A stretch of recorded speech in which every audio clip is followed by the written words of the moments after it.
그래요. 그럼 이제 오늘은 어떻게 예를 들면 그 나치 정권이 어, 신앙을 뭐라 그럴까 정치적인 면으로 끌어들였는가. 지난번 시간에는 이제 구체적인 것을 이제 좀 말씀을 못 드리고 거의 이제 큰 의미의 그림을 이제 말씀을 드렸는데, 그 당시에 일어났던 일 중에 하나가 뭐냐면 정치의 종교화라고 하는 그런 문제가 있었어요. 정치를 어떻게 하면 좀 더 국민들에게, 그다음에 시민들에게 영향을 주고 그들을, 뭐 흔히 얘기해서 요즘에 이제 가스라이팅이라는 말 많이 하지 않습니까? 그렇게 해서 집권 세력이 좀 더 강력하게 일상생활에까지 침투를 해서 사람들의 일상의 삶까지도 지배를 하고, 그다음에 정신도 지배를 하고, 그렇게 함으로써 본인들이 원하는 그 어떤 정치의 권력, 헤게모니를 이끌어 가겠는가 하는 걸 생각할 때 그 한 도구로서 이제 종교를 어, 활용하게 된 거죠. 다시 말하면 종교를 악용하게 된 건데, 그거를 이제 다른 말로 해서 정치의 종교화다. 아마 우리 회원님들 이제 생각하시기에 정치의 종교화 그러면 아마 이제 로마 시대를 생각하시면 좀 더 뭐라 그럴까 가시적인 그런 생각이 드실 것 같아요. 로마의 황제는 뭐 자기가 태양이다라든가 또는 뭐 달의 뭐 화신이라든가 이런 식으로 자기를 신격화하고 신화화하고 그다음에 또 영웅화해서 자기를 숭배하도록 한 그런 것이 대표적인 사례라면, 사실은 이제 그 나치 시대에도 역시 어떤 집권 세력이 하나의 그 중심 인물, 히틀러라고 하는 그 중심 인물을 두고 그 끊임없이 우상화함으로 인해서 정권을 이제 집중하려고 하는 그런 모습을 가지고 있었고, 그렇게 해서 이제 기독교를 10분 활용했죠. 왜냐하면 기독교라고 하는 게 독일에서는 뭐 거의 뭐 국민 종교처럼 돼 있던 그런 시대였고, 모든 사람들이 뭐 카톨릭 아니면 루터교 교인이었던 그런 그 시대로 보자면, 이거는 기독교를 그렇게 이용하지 않으면 정권을 더 강력하게 유지하기가 사실은 좋았던 그런 거죠. 그러니까 정권자들이 집권자들이 생각할 때는 기독교를 이렇게 하면 얼마나 정권 유지에, 그다음에 나라를 통치하는 데 좋겠느냐. 이게 이제 개념적으로 말씀을 드리자면 정치의 종교화입니다. 그래서 모든 어떤 그 시스템과 구조들을 아, 종교의 무슨 예식과 같이, 예정과 같이, 예를 들면 이제 정치 세력들이 모여서 군중 집회를 하게 되면은 그 군중 집회는 마치 하나의 종교 예식, 기독교적으로 하나의 예배와 같은 그런 형식을 띈다든가, 그렇게 해서 사람들로 하여금 어떤 구심점이 되는 그것을 이제 갖게 된 거죠. 그런데 이제 그런 면에서 보자면 나치 정권이 했던 것은 일정 부분은 또는 많은 부분은 성공을 했다. 이렇게 이제 볼 수가 있고, 그렇게 해서 국민들을 어디로 몰아넣느냐? 종교적 열광주의로 몰아넣었던 겁니다. 이 열강주의라고 하는 것은 사실은 그 뭐 여러분들 아시다시피 우리가 이제 계몽주의라고 하는 그 이성을 또는 합리성을 삶의 어떤 중심에 놓고 모든 것을 이성으로다가 재단하려고 하는 그런 것이 이제 우리에게는 이미 문화적으로 문명적으로 정착이 돼 있었잖아요.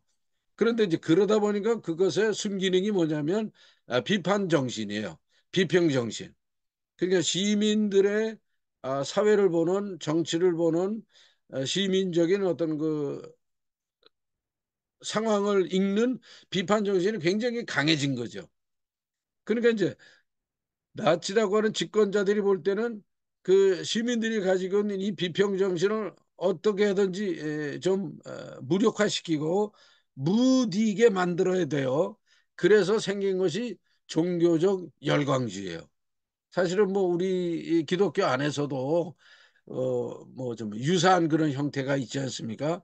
그러니까 예를 들자면 뭐 성경을 공부하는 성경 사경회적인 그런 모습이 있다면 이거는 이제 예를 들면 성경을 우리가 연구하고 공부하고 신학적인 그런 또는 교리적인 그런 여러 맥락 속에서 우리가 이성적으로 성경을 파고드는 그런 어떤 사경회적인 부분이 있다면 또는 이제 부흥회적인 그런 부분이 있어요.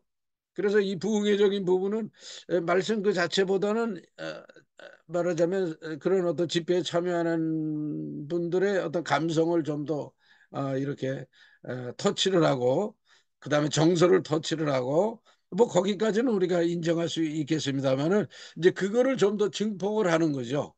그래서 뭐 심각하게 뭐 계속적인 반복적인 그런 찬양을 그렇게 한다든가 그다음에 뭐 박수를 친다든가 뭐 기다든가 이런 것이 이제 계속 증폭이 되면서 예를 들자면 어떤 신앙의 그 어떤 냉철함 이런 것들을 이제 무디게 하면서 어떤 군중 집회이 집단화된 군중 집회로 몰고 가는 다르게 얘기하자면 이제 그 열광주의를 활용한다는 거죠. 열광주의. 그래서 이 나치가 활용했던 것 중에 하나가 바로 종교적 열광주의예요.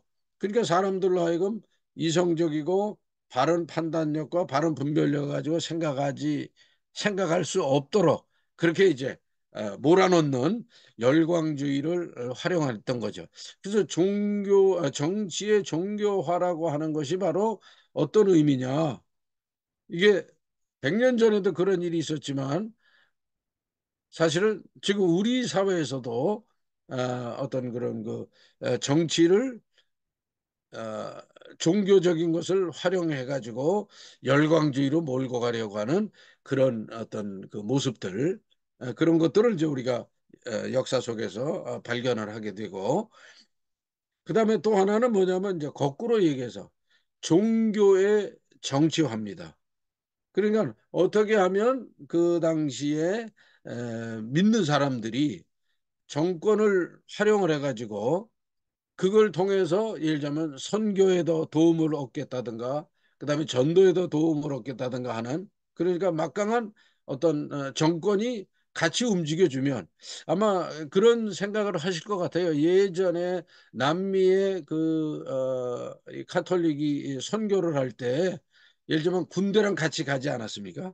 그래가지고 군대가 선교단을 보호해주고 선교단은 마치 어떤 개척자처럼 많은 그런 뭐 원주민이라든가 밀림 속에 들어가서 선교하면서 결국에는 군대는 그런 그 종교를 이용해서 영토 확장과 자신들이 원하는 것을 얻는 하나의 그런 그 정치와 종교가 야합하는 그런 모습처럼 나치 시대는 기독교가 어떻게 하면 정권이라고 하는 이 정치를 가지고 뭐 좋은 의미에 그러나 결과적으로는 그 좋은 의미가 되지 않았죠. 근데 왜냐하면 뭐 지금도 우리나라의 경우에서도 이제 그런 사례들이 보이잖아요. 어떤 정권과 소위 손을 잡으면 어떻게 뭐라 그럴까 뭐 우리나라의 뭐 제1의 어떤 그 종교적인 그룹이 되고 집단이 되고 그렇게 함으로 인해 가지고 소위 얘기하는 그런 거 하나님의 나라를 더 강력하게 선포할 수 있다라고 하는 그런 어떤 잘못된 사고 구조들이 종교의 정치화로 만들어졌던 것이죠.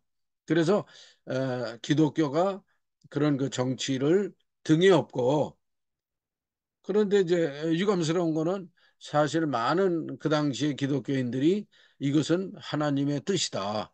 하나님께서 이제 우리 쓰러져가는 독일의 이런 뭐 어떤 명예와 그다음에 국가적인 힘을 재건하기 위해서 우리에게 주신 그런 그 기회다. 그래서 정권에 아주 밀착했던 그런 경우를 볼 수가 있습니다. 그래서 이제 우리 두 가지 개념이죠. 하나는 정치의 종교화가 이루어졌고 또 하나는 종교의 정치화가 이루어져서 그 당시에 엄청나게 많은 기독교인들이 말하자면 왜곡된 신앙관에 빠져들었다. 그 중심에 이제 있는 것이 말하자면 민족주의라고 하는 것이죠. 우리나라는 뭐 지금도 사실은 그 민족이라는 개념을 많이 쓰고 뭐 애국주의 그러잖아요.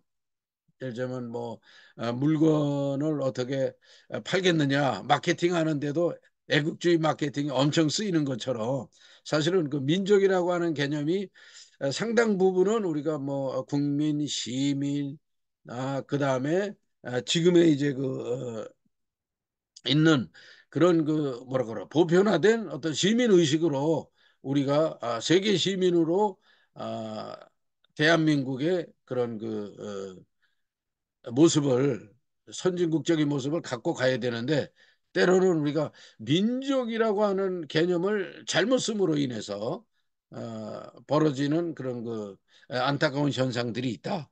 그런 이제 그 당시에 바로 독일의 신앙인들과 정치인들이 공통적으로 썼던 것이 바로 민족이라고 하는 그런 개념이죠.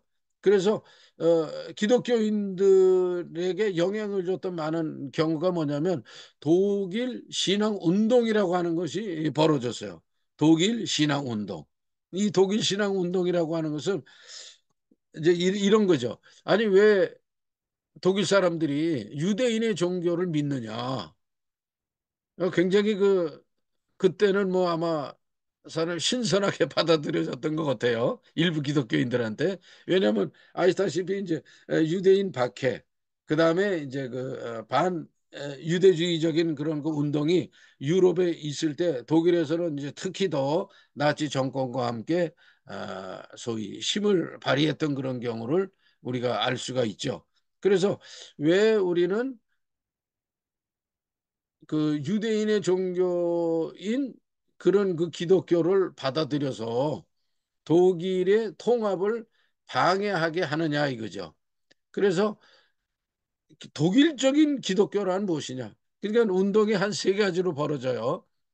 순수한 독일적인 독일의 민족과 신화와 그 다음에 이런 독일적인 게르만 아리안적인 그런 종교는 무엇이겠느냐?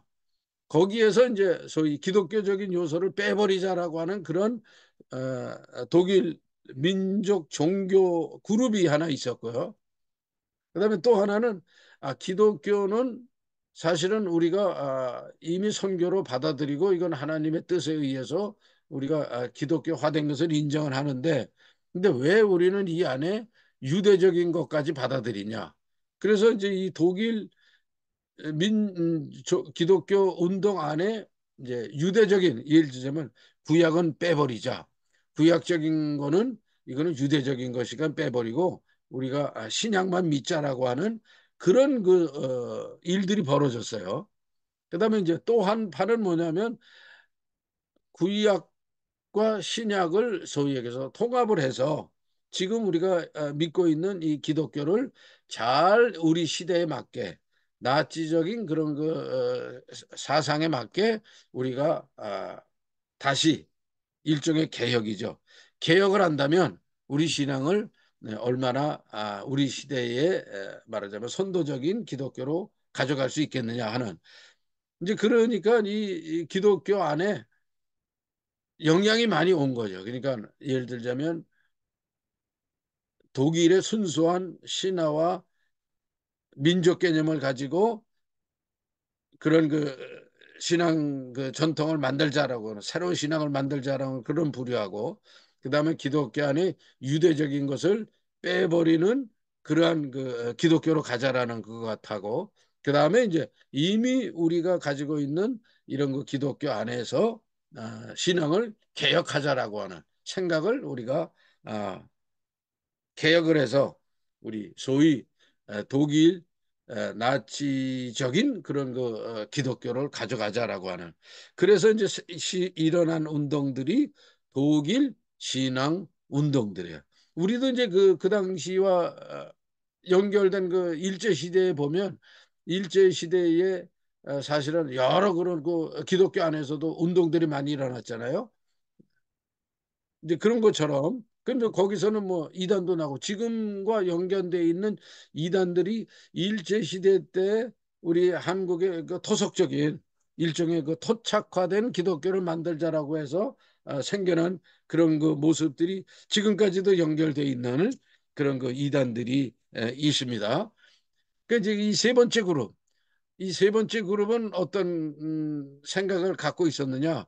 그렇다면 우리 기독교는 아, 기독교의 그 1차 세계대전 이후에 재건돼야 되는 그런 그 경향과 맞물려서 새롭게 교회관을 형성해야 된다.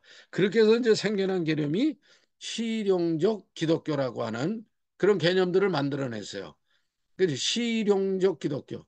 그러니까 국가와 교회가 있는데 국가는 교회로 하여금 신앙생활과 모든 교회가 운영이 잘 될 수 있도록 지켜주는 그런 후원자 역할을 잘 해줄 테니까 교회는 국가에 말하자면 종속이 되어서 국가의 모든 그런 거 하는 일에 어, 동의를 해다오, 동의를 하자라고 하는 거죠. 그래서 이제 이거를 포지티브 크리스티애니티 그런 그 책들을 예를 들자면 그 루드비히 뮬러라고 하는 그 당시에 루터교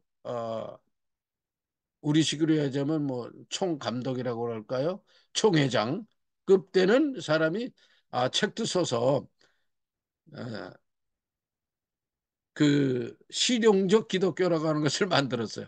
그 실용적 기독교의 골자는 국가의 기독교가 국가가 하는 일에 대해서 말하자면 소위 인정하고 동의하고 그 전에 만들었던 그 이 충성서약이라는 거 있지 않습니까? 충성서약. 이 충성서약을 우리도 지킨다. 그리고 이제 그렇게 함으로 인해서 국가에 하는 모든 일에 교회는 동조하고 발맞춰 같이 간다라고 하는 거죠. 이거는 제가 볼 때는 이제 우리나라의 경우에는 그 1938년도에 있었던 그 신사참배의 결의 이것과 거의 맥락이 같이 가는 그런 그 모습인 것 같고 그 신사참배 때문에 교회가 나눠지는 것처럼 독일도 이제 이러한 그 실용적인 기독교 그다음에 기독교 안에서의 어떤 나치주의적인 그런 모습 때문에 결국에는 아시다시피 이제 고백교회라고 하는 그런 고백교회가 이제 탄생이 된 거죠. 이제 고백교회를 통해서 독일은 사실은 교계가 말하자면 새로운 그러니까 그렇게 기독교의 뭐 교리, 신앙, 신학을 다 왜곡을 시키고 여러분들 아시다시피 루터 선생도 그 당시에 반유대적인 그런 그 글도 쓰고 그러니까 그런 거를 다 이제 채집을 한 거예요. 그 나치주의 신학자들이. 그래서 루터 선생도 유대인에 대한 그런 그 소위 안티 감정이 있었다. 이제 이런 식으로 얘기를 하고 그렇게 함으로 인해 가지고 유대인들에게 있어서 성경에 있는 것처럼 예수님이 십자가에 못 박힐 때 그 피를 우리에게 돌리소서라고 하는 그런 것처럼 지금 유대인이 박해받는 것은 심판의 한 과정이다라는 식으로 말하자면 그렇게 합리화를 시켰던 거죠. 그렇게 해서 이제 그 실용적 기독교가 제3의 그룹으로 기독교의 이제 신학자들이라든가 그다음에 교계 뭐 목사들이라든가 교계 지도자들이 강조를 함으로 인해 가지고 많은 사람들이 그 이제 이론들을 따라가고 거기에 종속이 돼서 나치가 하는 그 모든 일에 말하자면 야합을 하고 하는 그런 모습이에요. 근데 여기에 이제 저항을 하고 이것은 순 말하자면 복음적이지 않다. 당신들이 복음적이라고 얘기하는 그러한 것이 복음적이지 않다. 그래서 이제 생겨난 것이 목사 긴급 동맹이라고 하는 것이 이제 생겨났어요.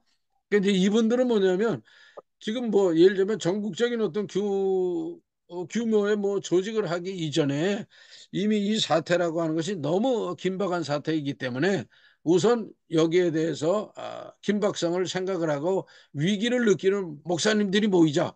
그래가지고 생겨난 것이 이제 목사 긴급 동맹이라고 하는 것이 생겨났습니다. 그래서 이제 이분들을 통해서 과연 나치주의가 얘기하는 이 나치즘의 본질이 무엇이냐?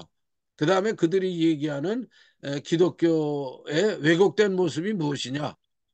그래서 이제 그 다음에 생겨난 것이 1933년도에 바르멘 신학 선언이라고, 바르멘 신학 선언이라고 하는 것이 이제 공포가 되죠.